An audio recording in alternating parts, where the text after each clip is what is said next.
it's not a guessing game. Yeah, it's the way people need to understand this. It's like they've done this for a long time. These people have, painstakingly researched these numbers.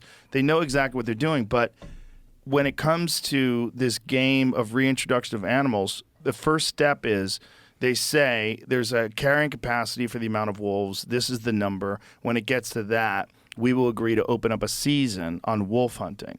But every time that happens, there's lawsuits. And there's lawsuits to try to stop that hunt. And then the wolves get larger and larger. Yeah. And then you have larger and larger populations. I was looking at a graph the other day where they showed reintroduction of wolves to Yellowstone, the amount of elk that existed, and now the amount of wolves versus the amount of elk. And it's pretty shocking. It's a giant drop. And they're so good at hunting. They're fucking amazing.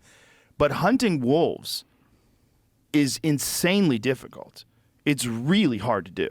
They're really fucking smart. They're really aware. Their senses are light years beyond what we could even physically imagine an animal to be capable of doing.